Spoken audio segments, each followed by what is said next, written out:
தேடி உள்ளம் நாடி மற்றும் கேப்டனுடைய ரதம் மக்களை தேடி மக்கள் பணி அப்படின்னு 2 நிகழ்ச்சிகளுக்காக தமிழ்நாடு முழுக்க இன்றைக்கு 234 பகுதிகளுக்கும் நேரடியாக வந்து எங்கள் கழக நிர்வாகிகளை சந்தித்து பூத் முகவர்களை சந்தித்து மகளிர் அணியை சந்தித்து எங்கள் கட்சியினுடைய வளர்ச்சியை நாங்கள் ஃபோக்கஸ் பண்ணியிருக்கிறோம்.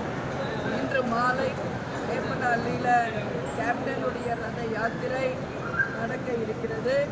மக்களை தேடி மக்கள் தலைவர் அப்படின்னு சொல்லி கேப்டன் அவர்கள் ரத யாத்திரை மூலம் மக்களை சந்திக்க வருகிறார்.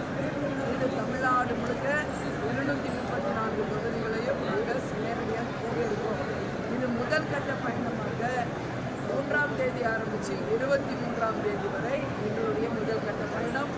24ஆம் தேதி தலைமை அலுவலகத்தில் எல்லாருக்கும் நலத்திட்ட உதவிகள் வழங்கி எம்ஜிஆர் ஸ்கூலுக்கு 50,000 நிதி மறுநாள் சாப்பாடு எப்பவும் பண்ணுறது போல் கேப்டன் அறக்கட்டளையிலிருந்து இந்த முறை பல்வேறு பேருக்கு நிறைய உதவிகள் தர இருக்கிறோம். 25ஆம் தேதி கேப்டனுடைய பிறந்த நாள்.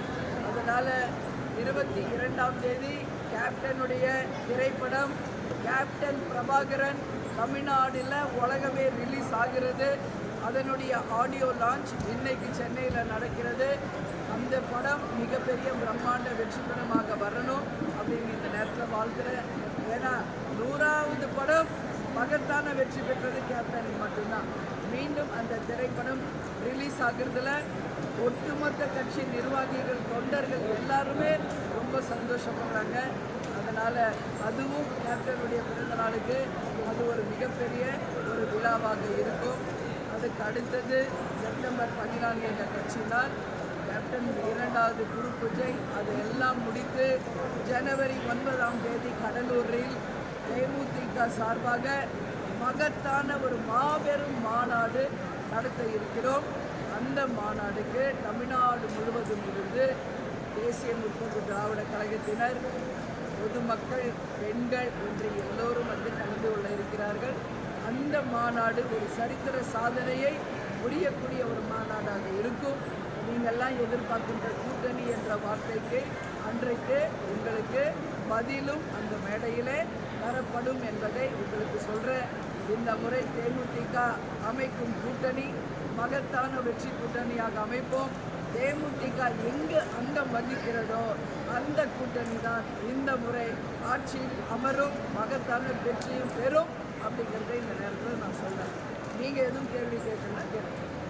மேடம், மாநில கல்விக் கொள்கையை இன்னைக்கு முதலமைச்சர் வந்து அறிவிச்சிருக்காங்க. தேசிய கல்விக் கொள்கை ஏற்கனவே இருந்துச்சு, அதை மாற்றங்கள் பல வருஷங்களாக வந்து இருக்காங்க. இன்னைக்கு தமிழ்நாட்டில் முதலமைச்சர் மாநில கல்விக் கொள்கையை அறிவிச்சிருக்காங்க. இது நிறைய வருஷம் ஆயிடுச்சு. கல்விக் கொள்கைகள்லாம் பல நூற்றாண்டுகளாக வந்து நம்ம பார்த்துட்டு தான் இருக்கோம். ஏன்னா சுதந்திரமானதுக்கு பிறகு என் முதலமைச்சர்களாக வந்து காமராஜர்லேருந்து அண்ணாலேருந்து எல்லாருமே கல்விக்காக உழைக்கிறவர்கள் தான். இப்போ முதலமைச்சர் இன்றைக்கி அறிவிச்சிருக்காருன்னு நீங்கள் சொல்கிறீங்க. நாங்கள் காலையில் ஒரு 7 மணிக்கெல்லாம் எங்களுடைய பயணத்தை ஆரம்பிச்சுட்டேன். முழுதாக அதை பார்த்துவிட்டு அதற்கு பிறகு என்னுடைய கருத்துக்களை சொல்கிறேன். ஏன்னா நான் சொல்கிற எதுவுமே சரியாக இருந்தால் மட்டும்தான் நம்ம எப்போவுமே சொல்வேன். இப்போ தான் அறிவிச்சிருக்காரு. இது கல்விக் கொள்கை என்பது உண்மையில் மாணவர்களுக்கு பயனளிக்கும் என்றால் அதை தேசிய முற்போக்கு திராவிட கழகம் வரவேற்போம். எனவே நிச்சயமாக அது முழுதாக பார்த்துட்டு அடுத்த ப்ரெஸ் மீட்டில் 70 லட்சம் பேர் வந்து தமிழ்நாட்டில் வட மாநில தொழிலாளர்கள் வந்திருக்காங்க. 2011 மக்கள் தொகை கணக்கெடுப்பில் பார்த்தீங்கன்னா 34 லட்சம் பேர் இருந்தாங்க. இப்போ 70 லட்சம் பேர் வந்து தமிழக வாக்காளர்களில் 10% இவங்க இப்போ வந்து தமிழ்நாட்டு வாக்காளர்களாக மாற போகிறாங்க. அதாவது அவங்களுக்கு வாக்குரிமை கொடுக்குறாங்க அப்படின்னு சொல்கிறாங்க. இது எந்த விதமான தாக்கத்தை ஏற்படுத்தும்? இந்த கேள்விக்கு நான் ஏற்கனவே பதில் சொல்லியிருக்கேன். தமிழகம் என்பது வந்தாரை வாழ வைக்கும் தமிழகம். வர்றீங்க, வேலை செய்கிறீங்க, சம்பாதிக்கிறீங்க, ரைட். பட் ஓட்டுரிமை என்பது நீங்கள் எங்கே பிறந்து வளர்ந்தீங்களோ அந்த மாநிலத்தில் தான் இருக்கணும். அதில் எந்த மாற்று கருத்துமே இல்லை. நம்ம தமிழகத்தை சேர்ந்து எவ்வளோ பேர் ஃபாரினில் போய் வேலை பார்க்குறாங்க. தேர்தல் நேரம் வரும்போது வர்றாங்க. தமிழ்நாட்டுக்கு வந்து ஓட்டு போட்டு போகணும்னு நினைக்கிறவங்க போகிறாங்க. அது மாதிரி இன்றைக்கி பீகார் மற்றும் வட மாநிலத்தவர்கள் எங்கே பார்த்தாலும் இன்றைக்கி அவங்க தான் இங்கே வேலையில் இருக்காங்க. கண் கூட பார்க்குறோம். அவர்களுக்கு ஓட்டுரிமை என்பது அவங்க மாநிலத்தில் இருந்தால் தான் அது வரவேற்கக்கூடிய ஒரு விஷயமாக இருக்கும். அதுதான் தமிழ்நாட்டுக்கும் சரி இந்தியாவுக்கும் சரி நிச்சயமாக ஒரு நல்ல உதாரணமாக இருக்கும். ஆணவ கொலைக்கு எதிராக சிறப்பு சட்டம் கொண்டு வரணும், அது நிறைவேற்றப்படும் சொல்லி நம்ம மினிஸ்டர் கூட சொல்லியிருக்காரு. முதலமைச்சர் நினைத்து அதை கொண்டு வரலாம் அப்படிங்கிற மாதிரி துறைமுருகன் கூட சொல்லியிருக்காரு. அது எப்படி அது கட்டாயம் கொண்டு வர வேண்டும் என்றதான் தேமுதிகவினுடைய நிலைப்பாடு. ஏன்னா ஒரு சக மனிதரை இன்னொருத்தர் வெட்டி சாவடிக்கிறது, கொலை பண்ணுறது எந்த காலத்தையும் ஏற்றுக்கொள்ள முடியாது. தேசிய முற்போக்கு திராவிட கழகத்தை பொறுத்தவரை ஜாதி மதங்களுக்கு அப்பாற்பட்டவங்க நாங்கள். இன்றைக்கி நேற்று ஒரு கொஷின் கேட்டாங்க ப்ரெஸ்ஸில், நீங்கள் ஜாதி இல்லைங்கிறீங்க, எல்லா கட்சியும் அந்த குறிப்பிட்ட எங்கே ஜாதி அதிகமாக இருக்கோ அங்கே தான் அவங்க வேட்பாளரை அந்த ஜாதிக்காரன் நிறுத்துகிறாங்க, அதை பற்றி உங்கள் கருத்து. ஆனால் தேமுதிக அப்படி கிடையாது.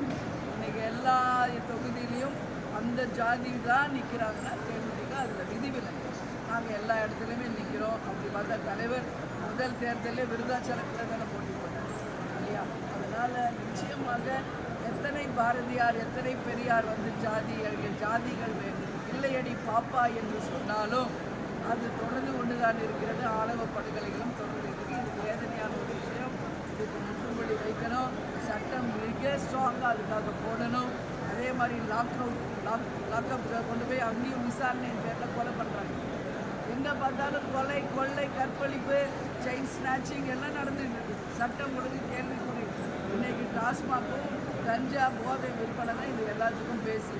இன்றைக்கி தமிழ்நாட்டு இளைஞர்கள் வேலைக்கு போகாமல் வட இந்தியாவில் இருக்கவங்க ஏன் இங்கே வராங்க? அது காரணம் என்ன?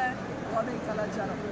அதனால் அந்தந்த மாநிலத்தில் இருக்கிறவங்களுக்கே நிறைய இளைஞர்கள் இருக்காங்க. அவங்களுக்கெல்லாம் வேலை வாய்ப்பு கொடுத்தா இது போல் போதையில் போய் அடிமை ஆகாமல் வருங்கால தமிழகத்தை இளைஞர்கள் நல்லபடியாக உருவாக்குவாங்கன்னு